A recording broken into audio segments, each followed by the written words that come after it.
wàllum Madiambal Diagne dikkaat fii nii ci Sénégal jafe-jafe wala sax malentendu discorde autour du fonds d'appui de la presse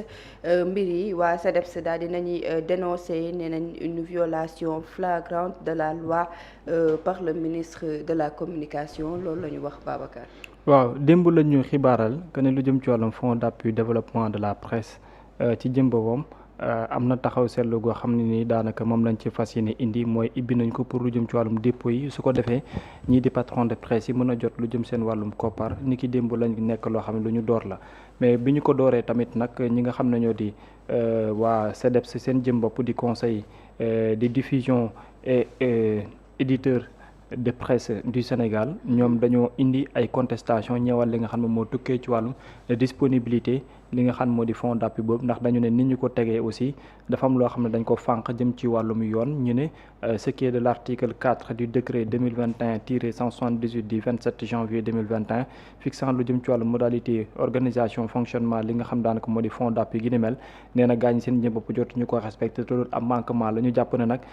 manquement boobu noonu jot ci am tukkee ci wàllum article 4 kooku noonu dafay indi ne ñi nga xam ñoo di ministère bi jëm ci wàll gi ni mel dafa fas yéene indi lu jëm ci wàllum ñàkk ak transparence ci ni ñu fas yéene joxe lu jëm ci wàllum fonds d'appui boobu nga xamante ni daanaka moom moo tegu à rappeler que ni doonul loo xam ne nii disponible na mais dafa am exigence yoo xamante ni moom la ministère bi ci boppam teg sur la table pour fas yéene ko indi mu nekk critères yoo xamante ni yu bari te wuti moom la doon te bu ci ne nag dafa ñëwal fànn bi nga xam moom nga nekkee fonds d'appui pour lu jëm ci wàllum presse bi nga xam ne télévision la ak lu jëm ci wàllum rajo critères yi ñu teg bokkul ak yi nga xam moom moo nekk ci yeneen yi bu dee critère li nga xam moo di télé ak rajo la bari na lool dem ba ci 1 ba 4 ñëwal enregistrement DMS bi nga xam ne CV durpub 10 ans ak li nga xam moo di CV rédacteur en chef 7 ans convention plus cahier de charge CNRA bi nga xam ne mu ngi ci ak beneen bi nga xam ne tegu na ci moo di lu jëm ci wàllum fonds d'appui critère presse en ligne également aussi boo tam dafa am critères yoo xam ne moo ko ëmb mu di critère légaux critère réglementaire yi nga xam ne ni mu ngi ci benn bu ci nekk ak la mu am bii tamit jëm ci wàllum presse en ligne enregistrement DMS bi nga xam ne CV durpub bi moom tamit 10 ans CV également rédacteur en chef 7 ans contrat de travail quitus SODAV bi nga xam ne da ci war a bokk ak réglementaire ak li nga xam moo di critère réglementaire yi ci fas yéene bokk bu dee presse écrite la également aussi dafa am critère réglementaire bi nga xamante aussi moom lañ ci teg jëm ci wet gi ni mel ba ci li nga xam moo di critère également légaux yi nga xam ne moo ko fas yéene gunge yii yëpp nag moo bokk ci li nga xam ne la ñu teg comme ay maanaam processus yoo xam ne képp koo xam ne da nga war a jot lu jëm sa wàllum aide à la presse wala fonds d'appui dafay doon loo xamante ni loo war a mën a jot moo doon à rappeler que ne état du Sénégal cette année ci dafa am benn plus boo xamante moom lañ ci teg su ma juumalee ça tourne autour de 4 milliards de francs CFA suñu ay koppar. Mouhamed lu jëm ci wàllum fonds d'appui à la presse bi nga xam ne commencé nañu inscription yeeg yeneen li ni mel di enregistrer ci benn plateforme waaye waa SEDEPS moom ñi ngi fustigé ni ñuy defee mbir yi ñoom jàpp nañ ni que c'est façon illégale ministre de la communication ni mu defee mbir yi tegu ko ci yoon. waaw xam nga d'abord dañuy masaw waa groupe Futurs Médias si restructuration bi nga xam ne nii aussi moom la ñu annoncé mu war a am ay licenciements pour cause économique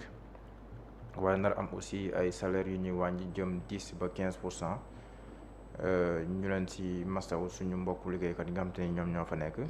te itam ñu yëngu si groupe de presse bu toll ni groupe Futurs Médias même bu nekk aussi syndicat bi moom tamit mi nga jéem a xool ban taxawaay lay am par rapport ak yooyu mais loolu c'est emblématique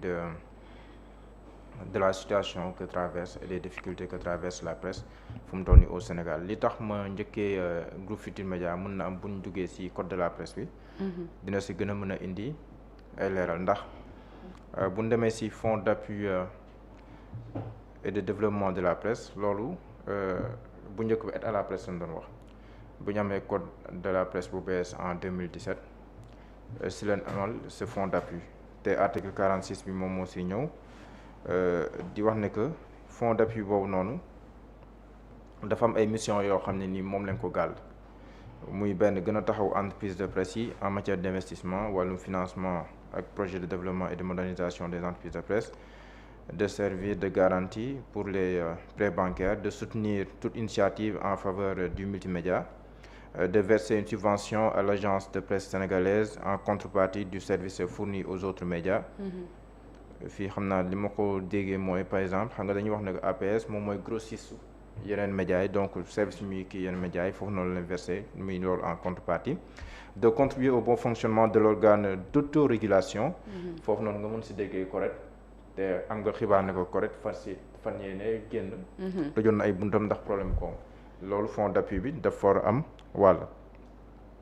waaye tamit de contribuer au fonctionnement de l'organe d'autorégulation d'aider les entreprises de presse à consolider les emplois fii la sama xel di demee si ay GFM ak yeneen entreprise de presse yi nga xam ne nii ñoom ñëpp fu mu toll nii ñu ngi si ay jafe-jafe kon fonds d'appui bokk na si mission yi nga xam moom lañ ko gàll mooy dimbali entreprise de presse yi pour ñu gën a mën a dëgëral xëy yi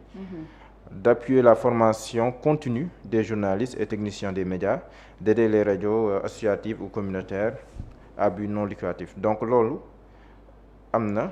mais muy wax ne que les modalités d'organisation et de fonctionnement du fonds sont précisées par un décret mooy décret bi Babou doon wax sànq muy le décret de 2021 donc décret 2021 boobu dafa am ay critères yoo xam ne nii daf koo teg te boo ñëwee ci critères yooyu noonu après si ngay xam ndax fan ko jaarale yoon la am de wala ndax ministère de la communication moo war a toog moom kese wax ne que samay critères wala nangam ñu dem ci lii décret bi wax ci décret président Macky Sall moom moo ko signé woon. nan la décret bi wax wala article bi nga dikkaat ci. voilà donc ci article 4 bi parce que moom la ñu visé. voilà donc article 4 moom mooy ñëw ci article 3 les organes du fonds d'appui de développement de la presse sont le conseil de gestion et l'administrateur. article 4 moom moo lay wax le conseil de gestion ñan ak ñan ñoom ñoo ko war a seq. Le conseil de gestion est l'organe délibérant chargé notamment de définir les orientations stratégiques du fonds d'appui moom mooy définir les orientations stratégiques de délibérer et d'adopter le règlement intérieur du fonds kon bépp critère bu ñuy tegal yooyu noonu ça doit se faire de concert mais ci biir conseil bon après les membres du conseil dinañ ci ñëw de voter et d'adopter le budget du fonds d'approuver le manuel de procédure du fonds de fixer les plafonds des cautions et des crédits à accorder au fonds ngeen baal ma de délibérer et d'adopter les programmes d'activité du fonds d'approuver le rapport annuel d'activité du fonds d'approuver l'arrêt des comptes du fonds d'approuver les subventions et appuis aux entreprises de presse et aux membres et aux autres acteurs de la presse moom mooy approuver les subventions et appuis aux entreprises de presse et aux autres acteurs de la presse de délibérer et d'adopter l'acceptation ou non des dons et legs au profit du fonds. Il donne avis et recommandations à l'administrateur dans l'exercice de ses fonctions. Article 5 moo lay wax le conseil de gestion est présidé par le ministre chargé de la communication ou son représentant. kon conseil boobu ministre de la communication moom moo koy jiite wala ki nga xam ne nii moom moo ko fa teewal. Il est composé après. Voilà de 2 représentants du ministère chargé de la communication. Un représentant du ministère chargé des finances et du budget, un représentant du ministère en charge de l'économie numérique et des télécommunications, un représentant de l'organisation nationale la plus représentative, organisation nationale si wàllum presse bi nga xam te ni moom moo la plus représentative, un représentant de l'organisation des travailleurs la plus représentative, un représentant de l'organisation de la presse en ligne la plus représentative, un représentant de l'organisation des radios associatives et communautaires la plus représentative, l'administrateur ak administrateur. Donc les représentants des organisations et l'administrateur participent aux réunions du conseil de gestion avec voix consultative. Ils ne prennent pas part aux délibérations. L'administrateur du fonds assure le secrétariat des réunions et du conseil. Le conseil de gestion peut s'adjoindre. Donc loolu noonu defe naa ne les décisions du conseil sont prises à la majorité simple des voix des membres présents. En cas de partage des voix, celle du président est prépondérante. Donc ñu ñëw ci administrateur. Oui. ak li nga xam ne nii moom lañ ko gàll comme ay mission ak ay rôle yoo xam ne nii daf ko am. foofu article 7 bi moom moo ci ñëw. L'administrateur est l'organe exécutif du fonds. Il est chargé notamment maanaam moom mooy doxal. moom mooy doxal fonds bi. D'exécuter les décisions du conseil de gestion. kon décision yu ñu jëlee ci conseil de gestion ma doon 5 moom moo ko war a exécuter. De soumettre le projet de budget du conseil de gestion et à l'appréciation du ministre chargé de la communication de gérer les ressources financières mises à la disposition du fonds, conformément à la réglementation en vigueur, d'effectuer des transferts financiers nécessaires, de préparer l'arrêté des comptes du fonds et de les soumettre pour approbation du conseil de gestion, d'élaborer le procès-verbal de réunion, de soumettre un rapport annuel au conseil de gestion. Donc l'administrateur du fonds choisi par les fonctionnaires de la hiérarchie A, parmi les fonctionnaires de la hiérarchie A ou assimilés, est nommé par arrêté du ministre chargé de la communication. Kon administrateur bi il est choisi par le ministre en charge de la communication par arrêté. Donc lii nii rek lu mu lay jox ci misaal mooy dafa am benn conseil de gestion boo xam ne nii moom mooy ëngëbloo ci lépp lu jëm ci wàllum fonds boobu noonu. Conformément aux critères yi nga xam ne ni moom leen teg. Et non ñu ne la que seul le ministre wala le ministère moom moo war a toog arbitrer par rapport ak li nga xam ne nii moom mooy xew ak lii dul xew parce que boo xoolee le conseil de gestion ñi ko ŋànk ak daanaka presse bi yëpp ñu ngi ci.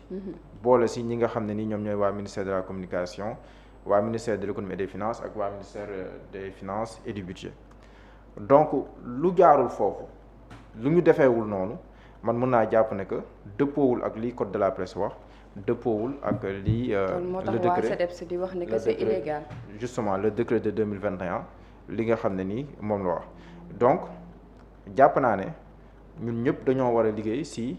ñu conformer wu d'une part au code de la presse et de l'autre au fond maanaam au décret bi nga xam te nii moom mooy fixer l'organisation et le fonctionnement du conseil de gestion ak tamit li nga xam ne ni moom moo si aajo yëpp si wàllum yoon. Loolu c'est une question beneen inquiétude bi nga xam ne ni aussi moom la am mooy fu mu toll nous sommes au mois de novembre décembre léegi. fin d'année exercice budgétaire bi jeex. Donc fiat boobu bindu bi ak ñoom critères yi nga xam te ni moom lañ teg ndax loolu na dina xaj ba ñu mën a def décaissement yi nga xam te ni moom moo war pour les entreprises de presse wala ndax dañuy yóbbuwaat ba déwén. bu ñu yóbbee ba déwén déjà daaw joxewuñu ko ren nee na ñu ngi doog a ubbi plateforme bi ndax loolu mënul induire yeneen retard ak yu demee noonu donc beaucoup de questions que man je me pose par rapport ak stratégie bi nga xamante ni moom la ministère bi adopté mais surtout la conformité de cette stratégie là wala de leur procédé à la loi au code de la presse au décret bi nga xamante ni moom moo ko fixé et de ce point de vue je pense qu'on doit tous nous conformer à cela et que bu ñu conformer woo après ku si nekk li la teg rek si critères yi nga xamante ni moom leen teg di nga ko mën a nangu mais bu nekkee dafay jóge si décision wu benn nit wala benn ministère mën na indi des difficultés et c'est là où on comprend les inquiétudes du CEDEPS. Alors que texte yi li mu wax leer na ci ñan ñoo xam ne ñoom ñoo war a participer ci bile mbir bëri na ay participants yu nga xam ne war nañu jógee fu nekk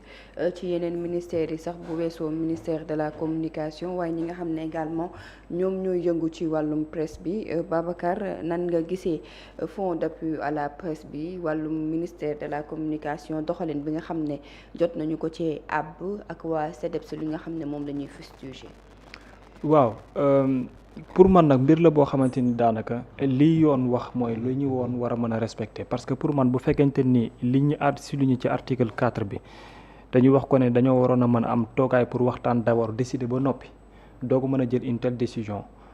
bu fekkente ni lu ñu deful la dafay doon benn manquement par rapport ak décret bi nga xam ne moom moo ëmb lu jëm ci wàllum fonds d'appui bi donc ça veut dire que ne il y a un problème te lu mu gàtt même su ko laajee war na mën ñu delluwaat ginnaaw pour fas yéene toogaat trouver li nga xam daanaka moo di solution su ko defee lépp loo xam ne lu jëm ci wàllu waxtaan la gu ñu war a am dès le début su boobaa ñu dal di ci wax parce que dénonciation la mais li ma jaaxal man ci benn côté mooy je ne vois pas de problème ci contenu bi parce que tout ce qui a été cité comme critère bu ñu war a respecter pour mën a jot c'est également dans l'article 11 dans l'article 14 dans l'article 18 dans l'article 19 20 21 22 mais benn problème la am lan moo tax ñu dénoncer cette année-ci l'article 4 alors que at yi weesu on n'avait pas dénoncé ce qui était autour de l'article 13 de l'article 11 et de l'article 14 pourquoi mu wax loolu parce que su ma demee ci article 13 14 yan critères lañu war a remplir pour jot lu jëm ci wàllum fonds d'appui bi dama dem revisiter ce matin là pour gis yan presse ñoo jot daaw aide à la presse wala daaw jéeg fonds d'appui ma gis presse yoo xam ne mu leer na ma ne bi ma parcourir décret bii nii remplir ñu critères yi ñu wax ci biir te jot nañ aide à la presse ça n'a pas été dénoncé. Pourquoi ne pas dénoncer avant et aujourd'hui dénoncer? Ça ne veut pas dire que ne parfois nag man problème bi may am lenn la mooy tout ce qui n'est pas aux yeux de la loi on ne doit pas le faire. Le ministère a eu tort génnee démb communiqué bi ni ñëw leen nangam te waxtaan bi war au préalable digganteem ak journalistes yi defuñu ko. On l'a dénoncé mais hier également aussi pourquoi certains respecté wuñu woon ba pare ils ont eu aide à la presse alors qu'il y avait pas eu dénonciation. Ça c'est un autre problème donc pour man lépp lu mën a am jëm ci wàll gi mooy nañu fexe wut am ngëm-loo goo xam ne dinañ ci trouver ab solution mais le problème ce n'est pas cela nañu def de sorte que presse bi li mu war a mën a jot mu jot ko ci anam boo xam ne bu dëppoo ak yoon la c'est fini. léegi nag objection boobu aussi nañ ko bàyyi wàlla xel pour essayer de voir exactement parce que contenu bu nekk bu ñu ko respecté rek waruñu ci dem. te lu ma gis daaw xaw ma daaw jéeg lu ñu joxe ci fond d'appui ni mu toll ak ñi ma gis ñu def ko soo parcourir lu ñu war a jox comme respect par rapport ak procédure di nga poser wu question. parce que dalay leer na am na ñoo xamante ni remplir uñu critères yi te jot nañ leen ni mel c'est-à-dire c'est l'unique question qu'il faut se poser en fait donc où était passé décret bii nii. après question yu bare di nga koy posé wu te mu nekk ci fond boobu noonu parce que fii li ñu lay laaj rek mooy lu ñu teg ci wàll gi parce que pour man li ministère bi teg comme ay conditions moom lay joxe mooy li nekk ci article bi loolu moom il faut aussi ñu souligner ko beneen bi ci tegu nag mooy manquement gi ñu souligner ci article 4 bi aussi manquement la boo xam ne defuñu ko mais en réalité li ministère bi joxe comme ay conditions loolu mooy li nekk ci arrêté bi nga xam moom le président Macky Sall signé woon mu di arrêté 2021 178 fixant modalité organisation parce que boo demee fii mu ngi lay laaj na la ne presque plus de 12 conditions yoo xam ne moom la ñuy teg comme pour nga mën a am octroi bi ci jiitu mooy procédure d'octroi article 13 bi les dossiers comprend les pièces suivantes formulaire de demande bi nga xamante ni wax nañ ko copie certifiée bi au-delà également copie récépissé déclaration bi quitus fiscal bi ci la bokk quitus organisme prévoyance bi ci la bokk justificatif pièce sociale ci la bokk descriptif également projet financier bi ci la bokk engagement d'honneur incluant li jëm ci wàllum financement bi ci la bokk numéro compte bancaire d'entreprise bi ci la bokk engagement à produire un compte rendu exécution acceptation vérification également ci la bokk beneen bi ci tegwaata mooy l'article 11 entreprise de presse bi ñee ne dafa war a remplir les conditions ci après pour mën a bénéficier wu mooy être régulièrement constitué entreprise de presse comme par exemple au moment de la requête avoir équipe rédactionnel composé en majorité journalistes techniciens médias conformément code de la presse avoir créé également nombre minimal 5 ans emploi li nga xam moo di permanent la fournir documents dérivés organes de presse régulation entre autres consacrer également moins de 75% ci surface am d'information politique économique sociale culturelle sportive être immatriculé déclaré personnel jour cotisation sociale également aussi mu nekk à jour être à jour vis-à-vis droit d'auteur des droits de voisins appliquer également les dispositions de convention collective en vigueur, paraître selon les périodicités déclarées pour la presse écrite, attester également une parution régulière boo xamante ni prévoyant en moyenne 3000 exemplaires au minimum également à 2000 exemplaires pour ñu ci am conditions yi nii su ma ko liiree bi ma ko liiree après je me suis posé des questions moo tax le matin dama demaat di parcourir dernier kii bi ministère bi génne woon ci ñi bénéficié woon ci aide à la presse. je me suis posé des questions après je me suis posé beaucoup de questions. Ce sont les mêmes questions également que je me pose aujourd'hui ci lu jëm ci wàllum arrêté bi wala lu jëm ci wàllum décret bi. après di nga comprendre lépp loo xam daanaka lu ko ëmbal donc pour man comme par exemple ñoom facilité nañ am lu jëm ci wàllum plus bu ñuy teg la. lépp dafa war a dox ci wàllum transparence ce qui est wàllum waxtaan gi ñu war a door dans l'article 4 il faut tout faire pour que loolu nekk loo xam ne dafay jëm la parce que ñoom loolu kese lañ dénoncé te je pense que ce n'est pas encore trop tard war nañ mën a toogaat ëngam lu après ñu définiraat ko tegaat sur la table ni ibbi waat nañ plateforme bi su boobaa déggoo mën a amaat seen biir. alors Mouhamed waa CDEPS ñoom dañoo jàpp ne dañ leen diaboliser dañ leen marginaliser par rapport ak mbir mi ba tax na ni ñoom tamit nee nañ lii duñu ko bàyyee noonu mu sedd. waaw ñoom xam nga dëkk bi yoon la te ce conseil de gestion doit se réunir conformément au décret de 2021 léegi nag toute violation de ce décret là loolu war nañ ko mën a attaquer xaw ma ndax au niveau de la cour suprême lañ koy attaquer wala feneen ak feneen lañ koy attaquer mais dëkk bi yoon la ku nekk que moyens yi la justice may pour nga mën a xeex li nga xam ne moom ngay xeex et je pense que aussi loolu mën nañ ko nangul ku nekk man j'ai bien écouté Amidou Dia bi nga xam moom mooy le directeur de la communication question même lui a été posée par rapport ak bu daaw bi ndax day am rappel wala déet daana rek mën na am mais xamaguñu ndax dina am rappel par rapport ak daaw parce que c'était budgétisé am déet wala ndax dafa delluwaat donc loolu itam sont des questions yu war a ñëwaat explication bi ñu joxe par rapport ak daaw mooy l'audit bi nga xam ne ni moom lañ doon def par rapport ak li nga xam ne nii moom moo xewoon si wàllum code de la presse ak irrégularité yi nga xam ne ni aussi nemmeeku nañ ko si ak yooyu noonu donc ils ont pris le temps de corriger lu bëree bëri mais nañ si dem si lu gaaw mais si lu gaaw loo xam ne ni aussi du gàllankoor li nga xam ne ni aussi maanaam code moom moo ko indi ñu voté ko si budget si LFI LFR donc mu doon loo xam ne LFI surtout mu doon loo xam ne ni aussi war nañ sàmmonte ak moom parce que loi des finances aussi loi la donc dañoo war a sàmmonte ak moom ak tamit sama inquiétude bi mooy bientôt la fin de l'année et loolu tamit je pense que ça ne va pas faciliter les choses ñoom daal lenn rek la ñu bëgg mooy ñu respecter loi yi ak procédure yi waaw loolu de ñun moom ñu sommes pour maanaam que la loi soit respectée mais bu ko genn fab bi bu ko ministère fab bi bu ko journaliste si fab bi bu ko CDEPS si fab bi que ñu respecter loi yi après ñun ñëpp ñu conformer wu à la loi je pense que ça va faciliter les choses ba tax na waa CDEPS ñoom daal nee nañ dinañ dem ci instance compétente yi daal di fay